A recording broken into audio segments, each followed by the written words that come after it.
అస్సలాము అలైకుం వరహమతుల్లాహి వరకాతుహు. అనంత కరుణామయుడు అపార కృపాశీలుడు అయిన అల్లా పేరుతో ప్రారంభిస్తున్నాను.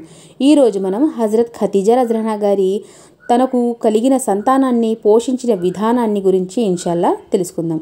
హజరత్ ఖదీజా రజల్లాహు గారికి తన పూర్వపు భర్తల ద్వారా కూడా పిల్లలు కలిగారు. ఆమె వారిని కూడా ప్రవక్త సల్లల్లాహు అలైహి వసల్లం గారితో కలిగిన పిల్లలతో సమానంగా పోషించేవారు.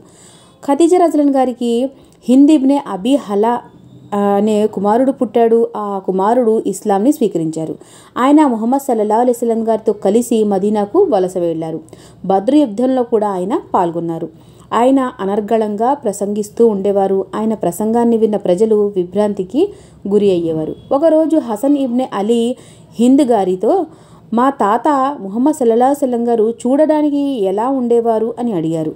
దానికి జవాబుగా హింద్ చాలా మంచి వాక్యాలతో ముహమ్మద్ సల్లల్లాహు అలైహి వసల్లం గారు ఎలా ఉండేవారు వివరించారు. ఆయన వర్ణించిన తీరు ముహమ్మద్ సల్లల్లాహు అలైహి వసల్లం పట్ల ఆయన గల ప్రేమాభిమానాన్ని, ఆయన సూక్ష్మ దృష్టిని సూచిస్తుంది. ఆయన ముహమ్మద్ సల్లల్లాహు అలైహి వసల్లం గారు భార్య పూర్వపు భర్తతో కలిగిన బిడ్డలైనప్పటికీ కూడా వారందరి మధ్య ప్రేమానుబంధాలు ఎక్కువగా ఉండేది. ఖదీజా రజల్లాహు గారు తన సంతానాన్ని పెంచడంలో ఎంత శ్రద్ధ వహించారో దీని ద్వారా మనకి అర్థమవుతూ ఉంది. అయితే అల్లాహ్ తాలా మనకి ఇలాంటి ఎన్నో గాథలు తెలుసుకునే అవకాశాన్ని కలిగించుగాక. ఆమీన్.